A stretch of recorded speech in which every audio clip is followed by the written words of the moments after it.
Welcome to Fun and Fundraising, everybody, the podcast where we talk with people behind top nonprofit galas and signature fundraising events to showcase how they positively transform their communities. I'm your host, Rob Giardinelli, and today I'm excited to have two really fun and really special guests on.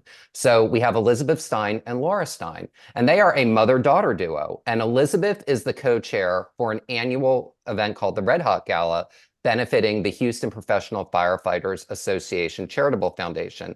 And Laura, her daughter, is the development director. So it's fun to kind of have, I know we've had other segments where we're going to have like parent and child co-chairing, but this is going to be a unique dynamic because you've got a chair and you've got someone who works for the organization and they are parent and child. So we're going to talk about, one, how fun this event is, but two, we're going to, talk about how, they work effectively together, especially when you work with someone you're really close to. And a lot of people, who do volunteer or participate as a chair at a high level, this is going to be an interesting dynamic that we're going to talk about today. So with that, Elizabeth, Laura, welcome. And I'm so excited to have you both on as guests today. Thank you.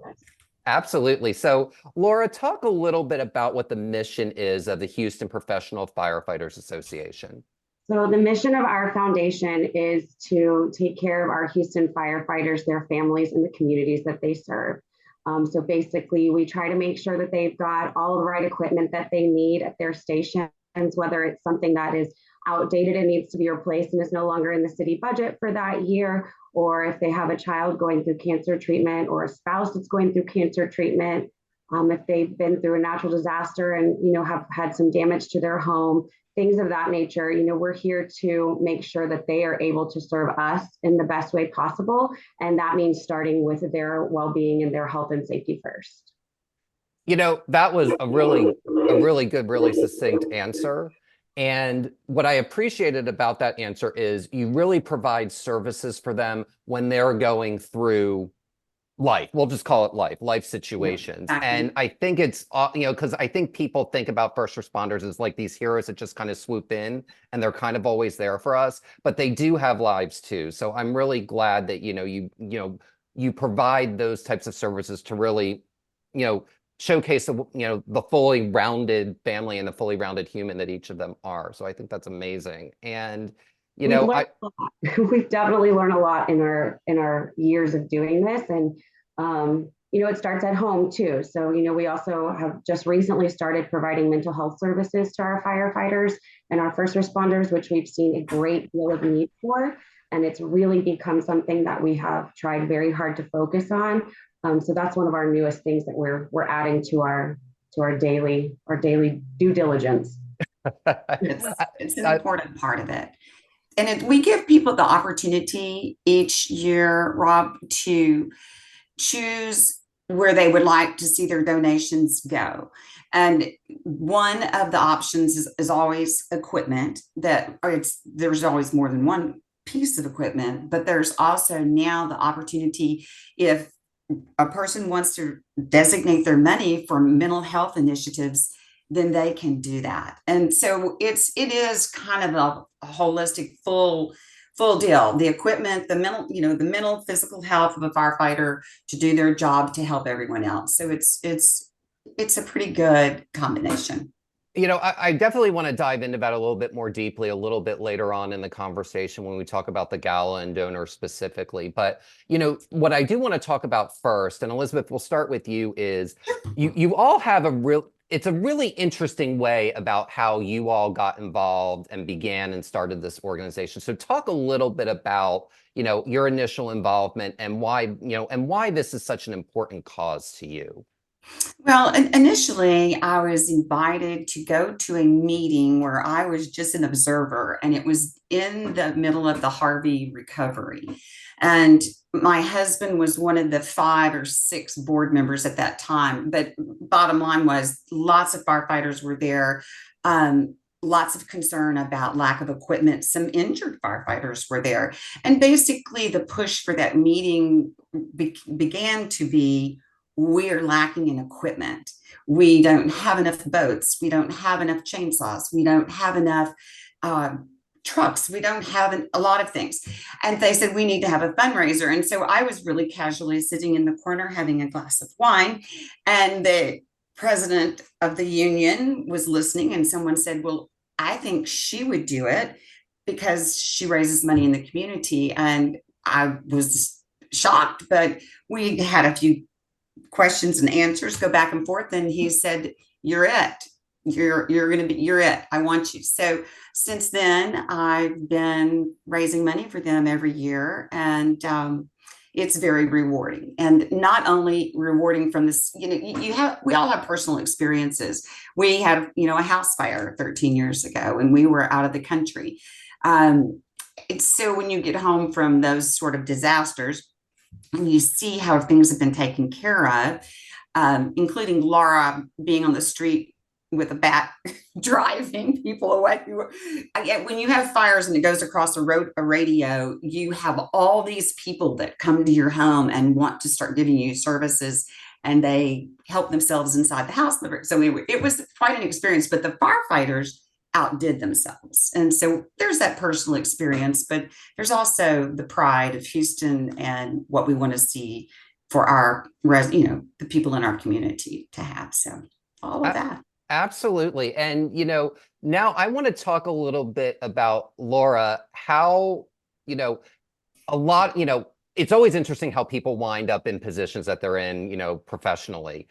I want to know, talk a little bit about how you got involved and what motivated you to say, yes, I want to get involved, and we'll call it the family business in a sort of way. So talk a little bit about how you got involved and, what motivated you to say yes. I may cry. I get emotional about everything. But so at the time, I was actually the development manager of another nonprofit here in town. And my mom and I had worked together at that nonprofit as well on certain projects. And when she took this over, I was very excited. I love first responders. That's always been near and dear to our family's hearts. As she stated, we did have a house fire in 2007. It was a long road for our family, and the firefighters absolutely outdid themselves, like she said. So it's always been something that's been important to us as a whole. And my parents raised my brother and I to leave things better than we found it. So that's kind of how the volunteering side of this came about for me. But she was doing this by herself. There was no staff here at the office to really be able to help her on the backside. So I offered support when I was done at work. I would come over and help her to the best of my ability. And she would spearhead all these things and do auction and all of these pieces by herself. And I kind of came in towards the end to kind of help her glue pieces of it together and just be there night of and be kind of support staff. And I fell in love with it. Who wouldn't? It's people that are literally giving their lives to other people every day when they go to work. And I love that. That's kind of how I feel. So at the end of the event, I had never met Marty Langton, who is the president of the union, who is now my boss. I had never met him prior to that evening. I had just heard about him. And when the night was over, I looked at him and I said, you need to hire me. And he said, okay. And it was a joke because he then was like, well, no, you need to come in and interview. And to be quite honest with you, my mom said, well, you're going to have to get that job on your own. And I was like, okay. But it was great. It's important and it's a lot of fun. And I love working with my mom. Prior to being in nonprofit, I actually did work for my dad as well. So it just seems to be something that I am drawn to. I know I'm exactly where I need to be. I'm in the job I need to be in, and I couldn't do it without my mom. She is the backbone of this and really drives this as forward as it's gotten. And so that's kind of how we got here. Wow. And I want to comment on two things. One is I like that you started initially by kind of being involved in the first Red Hot Gala. So it was kind of, you didn't jump and do a cannonball into the deep end of the pool. You kind of took your time and walked down the steps into the pool. It felt like jumping.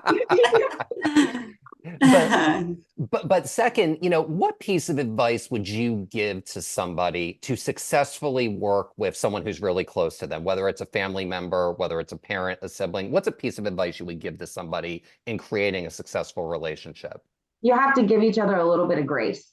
So we're still mother-daughter. And I mean, we do. I mean, she's laughing, but it's real.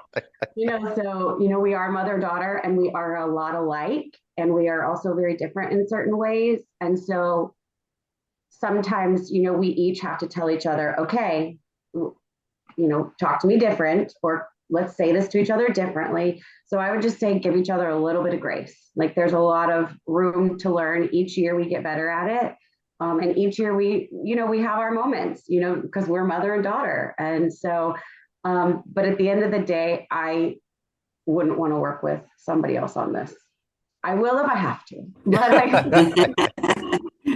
Well, we have a bit of a history. When Laura was younger, we volunteered together. So back in the day, middle school, I think is when she started, or when I started with a national charity league and a chapter here in Houston. And it was a mother-daughter thing. And so for several years, that's what we did. We went to different organizations. And so you get a base for moving forward and how to interact and react in situations. Not every place you go, you're going to find happiness. You're going to find some sad things and things you don't understand. But it gives you a good base for moving forward to work together. Like she said, you do have to give each other grace.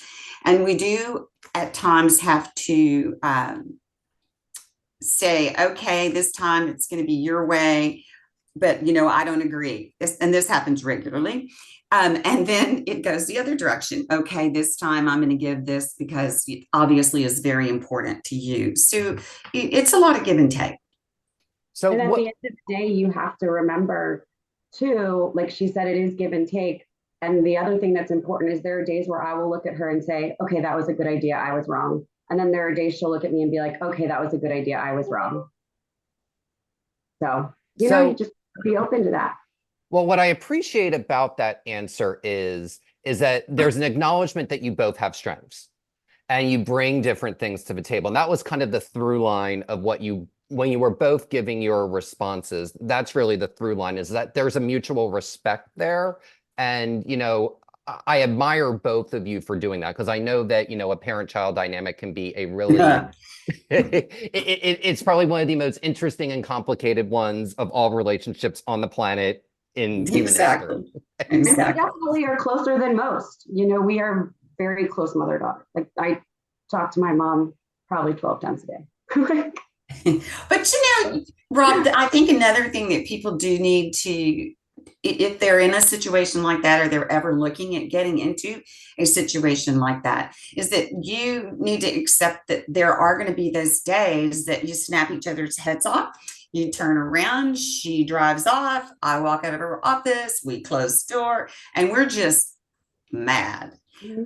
And then the next day or that afternoon, you get on the phone, you start over again. You have to let things go. You have to, obviously there are things you can't, very, very important, but you have to forgive and forget. And that's a real deal. So.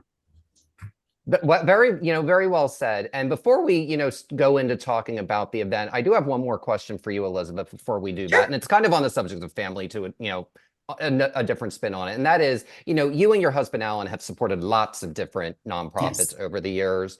Talk about, as someone who gives back frequently and has given back broadly throughout the Houston community over the years, what makes you say yes to supporting an organization? Like, what made you say yes when you were in the corner of that, of that meeting post Harvey that, got you to say yes, and that you're continuing to do it 7 years later?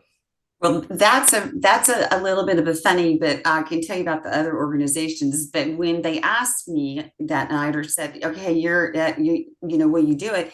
And I looked around the room and I said, in all sincerity, I would be more than honored to do it, but none of you are the boss of me.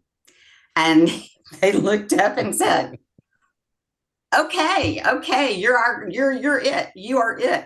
And I said it to be funny, really a little bit, but also to say, if you guys, women in this room, had been fundraising for 25 years, you come with a little bit of knowledge. but you always have to be willing to open and learn. And I've learned so much from them. But at the time, I was like, to start something from the ground up with no people, you're going to have to trust and go with me on some of this. So that's really how that got. But as far as the other things in the community, Alan and I weren't always able to give to multiple organizations. So you start with the ones that you personally passionate about, whether it's your kid's school, it's a book drive, it's whatever. You put your money and energy in those areas. But there are many that you go back to every year. Example, museum, our church, the Federation, lots and lots of things. But sometimes you give because you have been able to really identify and that they have a need. So it's real. And you have a responsibility to vet that organization and make sure that they're being good stewards of the donations that they get.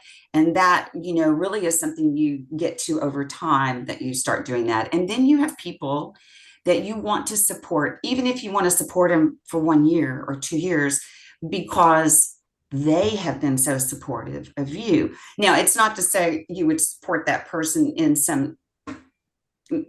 everything, but if it's something that you believe in, and it's certainly almost 100% something that builds our community and serves our community, it's really not hard to say yes. It's really a matter of, how far can I stretch myself? And that's really, not everybody has a limit, but pretty much most of us do. So whether you give your time, which is really my deal in life, you don't have to give your money, but everybody's got a few minutes. So just give your time, or be kind, or pay it back. And that's really how it builds, I love that you brought that up. And I love that you brought up that there's different types of way to support. And we talked about this on this show frequently, that, there's really 3 types of capital. There's human capital, there's financial capital, and there's social capital. And what I liked about your answer is you touched upon all 3 of those points. And to me, that's someone who's really has a true and large heart, that gives broadly, that they do all of those things. And when you talk about it, all 3 of those things come out like it's, like it's second nature. So I just thought that was a wonderful answer. And it's a blessing to be able to do it. So absolutely. And speaking of blessings, you two working together on the Red Hot Gala for several years. So one, Laura, I'd like for you to talk a little bit about what the Red Hot Gala is, and then we'll do some follow-up questions from there. Okay. All right. So it's a lot. It's a very high energy, fast paced event. There's a lot of moving pieces. There's really 4 of us that kind of work on it year round. And so when we get there, the Red Hot Gala has an amazing auction. We have a band that's there in the beginning and in the end. We have firefighters, we have donors, we have community partners, we have politicians, we have non-politicians that all come together for one night to support our Houston firefighters. So during our event, we always want to have a part where we're educating people on the department. There are lots of people that don't know that EMS is part of Houston Fire, that every firefighter has their basic EMT. Not all firefighters are paramedics, but all paramedics are firefighters. So we kind of are trying to educate people on the department, as well as kind of showcasing what they need. So whether it's that they need a new boat for water rescues, which, as you know, water in Houston is quite frequent, or whether it's that stations need to have chainsaws that are up to date, that aren't 10, 15 years old, or whether it's that our rescue division needs a drone to be able to fly over water situations or fire situations to see what's going on and get a better look. So that's one of the main components of our event. And then there's a very fun, very spicy part of our event that everybody's super excited. Our event, we took over the Houston Fire calendar about 4 years ago. This will be our 4th year. And so that is the night where we introduce to all of our donors and all of our guests for the very first time, the very next year's calendar, guys and girls. So that's the night that they are introduced. That's the night that we start the kickoff of the calendar season. And we tend to get everybody very excited with that piece of our event. It seems to be a very popular one. I'm not sure why, but so I'm sure why. yeah, one of our main components, and it's great, and we have a good time. And we have one of the very few events where it does not end at 10 o'clock when the event ends. People do not leave. We have people stay till 1 o'clock in the morning, whether they're in the auction room when we're cleaning up, whether they go to the bar. Our event is one that's hard to leave. So it's just a really great night that's full of high energy, lots of information, and a lot of fun. So, it's interesting. And Elizabeth, I'd like for you to, to take this question, because you've chaired this event, really since the beginning. So, and I know you're in your 7th year. One of the things is keeping things fresh and unique. And Laura highlighted that I didn't realize, for some reason, I just thought you all always had the calendar. I didn't realize that you took it over a few years ago. So talk about, the importance about putting unique spins on events each year to keep people coming back. Because yes, people are there for that for that firefighter runway show, Right. but you've also got to have a little bit more than that behind it to get people to come back. So talk about how you put those unique spins on an event each year. Sure. Well, obviously we didn't have the calendar in our first 2-3 events. So there were always other elements, for example, the first couple of years, we always had the arson dogs. They were in the room. They were a big part of the interaction with guests. Obviously, it's hard to not, talk to and pet a beautiful dog, but it also gave us an opportunity to display things along the way. So it became one of those things. When you went to the event the first year, we didn't have any equipment. The second year, we had 2 brand new F-150s that had been outfitted for dogs, arson dogs. So people became very involved in getting in the equipment and walking around the equipment. And so that was the beginning of, the changes that you would see. And ultimately over time, we got a little fancier with our decor. Now we have a huge auction. And so there's lots of there are lots of interesting things that pull people in, because we have a great auction, and we really have a diverse group of people that want to do big trips, or those that just want to buy a dog bed and some bones. So that is a little bit how we change it up. We change the music each year. The calendar guys now, that I guess maybe 2 years ago they started, but once the main part of the evening is over, we go back into the auction room. Well, now all the calendar guys go there, and there's a fire truck, an antique fire truck. Well, now they line up to get their calendars autographed, but they've moved into jump and holds, so it's like, pick me up, and now all your friends gather around these hulky guys and take pictures. So there's a lot of entertainment that goes with that part of the evening. I love that answer. And I love how you kind of took us through almost a journey of the event over the last 7 years, that you started with the dogs. The decor got a little bit more elaborate, then the music changes a little bit, and you found different ways, it seems like, over the last few years in particular, Yes, to integrate the firefighters into the event more, and certainly in unique ways that allows people to really kind of, really just continue to stay, to stay engaged. And, speaking of community, Laura, I want to, bring this next question to you. And, from a development perspective, one thing that's really unique, whenever I get the photos from Red Hot every year, the thing that always fascinates me about it is you all really do draw from so many different corners of the Houston social and philanthropy community. So talk a little bit about the secret from a development perspective of drawing, all the tentacles of the community, because it really is all the tentacles of the Houston community, into your event. I think it's a group effort, truthfully. I mean, my parents have been in the community doing things for over 30 years. I've been involved in the community since Mom said, like I was in middle school. And then you have to remember our board here at the office, and Marty and the firefighters have been working diligently to have community support for many years. And so they bring a huge piece of that as well. So it's really everywhere from our family being a part of the Citizens for Animal Protection, and those people come out to help and support us, from people from, Victory with the women's group that come and help and support us. It's very interesting. That room is full of people that we know 99% of the people in that room. And it goes to show you that people are looking for an outlet to be able to help first responders and to be able to help Houston Fire. And so for me, that's the key. We talk about it everywhere we go. My parents travel all over the place, and my mom always comes back with a story of a firefighter that she met, or this person's nephew is a Houston firefighter. We're talking about it. It's about talking about it everywhere you go. And everywhere we go to eat, we ask for donations. Everywhere we shop, we ask for donations. Like, that's kind of how we do it. That's the important piece is, yes, this might be my job, but this is also our family's passion and something that's important to us. And, many years ago, my mom had one of the very first donors was a couple from Beaumont, Texas, that bought gear washers for our fire stations, which are now at our training academy, because she had a passion for it. They were listening to her and they saw a need and they just wanted to help.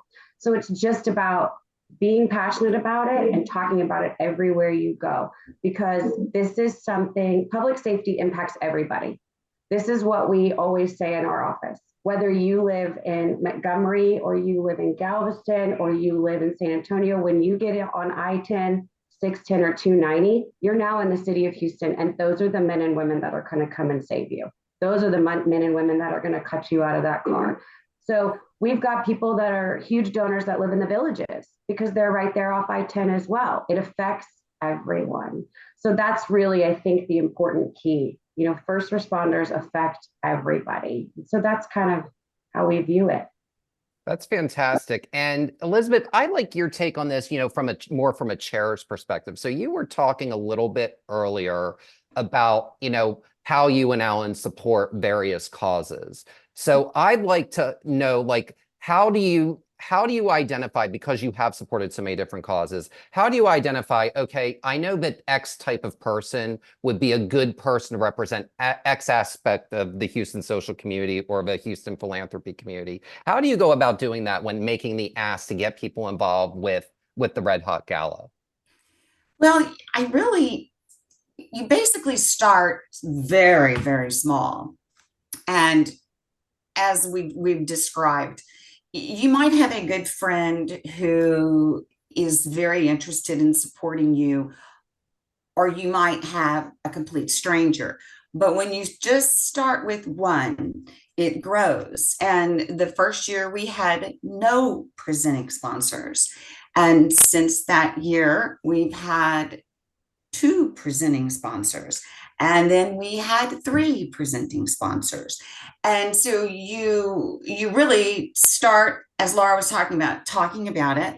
But again, going to that one person or that one corporation that has had some experience or has called on firefighters for one reason or another, or that'll, now we get friends of ours that say, you know what? I had to go to the doctor the other day in an ambulance. I had this issue. That ambulance needs new Shocks. They bounce to me all over the road, and I'm going to pay for those shocks. So what does it take to, and of course, you have to then go through the whole city explanation. And when you look, we've really tried not to get particularly political from the very beginning, because you have people on both sides of the aisle that you need to be supporters. And you don't want to ever cut one out because they don't agree with a candidate or agree with a platform of somebody that they like. So we have always, one word I truly do not use very often, but we've tried to maintain not allowing any political person to grandstand at the event. So that way we don't eliminate people. We're going to eliminate somebody for some reason or another, but you just try to groom and take care of the donors that you get and hope that they bring on another one. And they do. They bring a friend. And then even last year, someone I've known for 15, 20 years said, I don't understand. Why did I not know about this event? And I said, well, I think you're on the mailing list.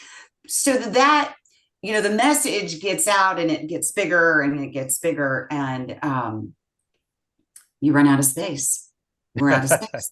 We're out of space. But the donors have been loyal, and we are just so grateful. We're grateful.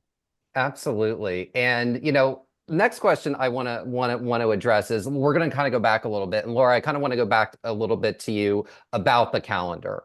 So, talk a little bit about the application and the selection process, because there are quite a few Houston firefighters. So talk a little bit about, how people apply, how you, I don't want to say encourage people to apply, but like, what's the process and how do you all go about selecting 12 each year? So we've actually got it down to a fine science. It took some time. The very first year, I'll go back a little bit.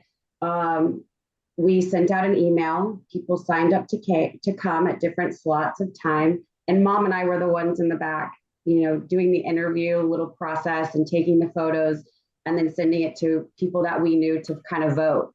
Well, now we've moved into another direction that's a little bit more streamlined, which is great. There's a Houston firefighter that has a production and photo company, and we set up in the back of our office, and we have a very professional setup, and they come in and they are 30-minute slots, and they have to bring their bunker gear, and they are with a professional photographer for 30 minutes, next person, professional photographer for 30 minutes, next person. And they sign up. And then what we do is we make what I like to call a lookbook, and it's 3 of the best photos of each person. And it goes into a notebook, and I put a voter sheet in there, tally sheet. I close up the notebook, I drop it off with one person, and they do their voting. And then they send it back to me. I give it to another person, they do their voting, they send it back to me. So we do have a couple of return voters every year, which we love.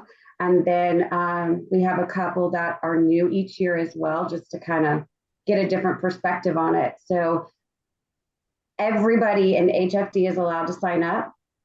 And you have to be in the department for at least 1 year. So you have to have finished your probationary year.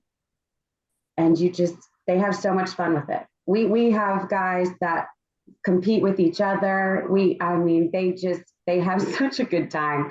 And then we do too. We've got a great team that kind of works on it. And I think we had 50 people try out this year, ranging from the ages of 23 years old to 56 years old. And so it's just incredible. HFD is a very diverse department, and it is shown in our calendar how incredible and how diverse it is. It's pretty amazing. Well, but Robin, I wanted to add to the explanation about this group. The money raised by the sale of the calendar, is used for the Burn Children's Fund. So it doesn't go into our, charitable, we're not buying equipment with that specific money. The history of the calendar before we took it on was cutting garments for burn children. And so when that organization asked for help and we came on board, we have continued that. So it's a great cause. Well, what I like about that is it's the firefighters' own way of giving back to the community. So yes. it really is kind of almost a connecting the dot of paying it forward. The donors are supporting the firefighters are supporting children in the community who have been burned. I love how you guys bring them into the process. I think that's fantastic. And they are our biggest. So I have a small group that helps me with the calendar, and they're all firefighters, and they're all firefighters that have been on the calendar previously. And they love it. And they've asked me at the beginning, I kind of took it on and did it myself and Austin, the photographer, we did it. And I realized we needed a little more help. And these guys were the ones that stepped up and asked to help because it meant something to them and it was important to them. And that's something I've really enjoyed liking. I've really enjoyed seeing as we've grown. The want to be involved has grown as well. And we have 2 that help me every year that are no longer in the calendar, and they don't want to be in the calendar again. They just want to be a part of it, which has really been, makes me very happy to see that as well. like an emeritus program for Yes. for calendar models. So all right, Yeah. so while we're on the subject of that, so you know, you really culminate the reveal of it like with this really blowout fashion show, I guess we could call it for lack of a better term. So talk a little bit about, Elizabeth, I'd like for you to start and then Laura chime in afterward, but talk about how this fashion show really takes the energy from a 10 to a 76. Like, how does that really amp up the fun of the event? Well, I have to give credit where credit is due. We have a production team that are over the top, and they have been with us since the beginning. And Tamara, Monar, and Lenny, I always butcher Lenny's last name, but it's help me, Laura. Lenny Zab. Yeah, I always butcher it, but they do all the big fashion shows in town, and not only are they, the team that we use, we've become very good friends, and they have such a knack for making sure when they got, prepping these guys, doing a rehearsal, stop, you're going to walk this way. No, now hold your equipment this way. They're such professionals. We really can't take very much credit for what happens on the runway because they've got it down to fine science. And they're returning calendar guys, because we do have a few that return each year because nobody's beat them out yet. And so we do have a few that return, and they know that on gala day, they are to be there early and they are to listen to what Tamara and Lenny say. And my favorite is one of them's like, I'm not going unless Tamara tells me where to go. Because I'm like, all right, do this. Like, no, Tamara told me to stay right here. And I'm like, okay, well then you stay right there. You stay where she said. You stay where Tamara said to stay. So exactly. That's fantastic. And Laura, from your perspective, as someone who works for the organization, how do you see the energy shift in the event once the show starts? So people that know that it's coming, they really do. I have to give our patrons some credit. They do listen to the heartstring portion of our event every year. They listen, they pay attention, they are focused on it, but they are ready. And you can tell when they're ready because they start to stand up at the table. They know when that music starts that it's happening. And it just brings a whole new light. And, you can see the husbands, the boyfriends, the dates kind of just, lean back and kind of let the girls stand up, get close to the stage, take photos, just hooting and hollering all the way down. And it does. It really brings the energy back up. We've gotten their attention. They've listened to the part that we want them to listen to. And this is their present for paying attention. This is your present. That's right. Yeah. So the guys have a lot of fun with it. I think some of them start out pretty nervous, but once they feel the energy in the room, our guys loosen up and they become a little bit more comfortable as well. I try very hard to make a point to say, wives and girlfriends, they're, if you're there as a guest of the event, just be mindful, and they have fun with it too. And they love it and they're supportive, and they, they're like, oh, that's my husband. And then the girls are standing up that, the wives and cheering and having a good old time. And it falls apart at that point. Yeah. I feel like this year we may need some confetti cannons at each table, and just let them have a good time, like a mini Mardi Gras. So that'd be fun. Oh, for sure. I could see people totally doing that. Yeah, exactly. Fantastic. So, talk a little bit, Elizabeth, this next question is for you. So tell us a little bit about what guests can expect to experience at this year's Red Hot Gala. Well, the elements that they've seen in the past, absolutely. We always have the video, we've recently had the calendars, but they can expect to see that, but in a more, what's the best word? Probably we're blowing it up a little bit this year. We're making some, we're trying to reinvent the ballroom. We're trying to add some elements, as in 1 year or 2 years ago, we added 3D screens with some incredible graphics, and people were absolutely wowed by it. This year, the stage production side of it's going to change a little bit, so it's always a surprise. So they'll see that for sure, and then they'll see probably some of the same equipment that we've purchased in the past, but again, they'll see some of the new equipment. And the shift is real. So we've gone from what was the majority an older group. Now we actually have, I'm going to say, up to 40 that are under 40. So this shift, you definitely have to address. You change your music. The popularity amongst that group, it started with a lot of that were Laura's friends, but it has expanded beyond that. And that's what you want to see. You want to do enough to get them interested enough to be engaged, to not only come to the event, but someday we're going to need more warm bodies to work the event. So there'll be some elements that are directed at that age group this year, and we're kind of fine tuning it and don't want to spoil anything. But again, we do try to freshen it up every year.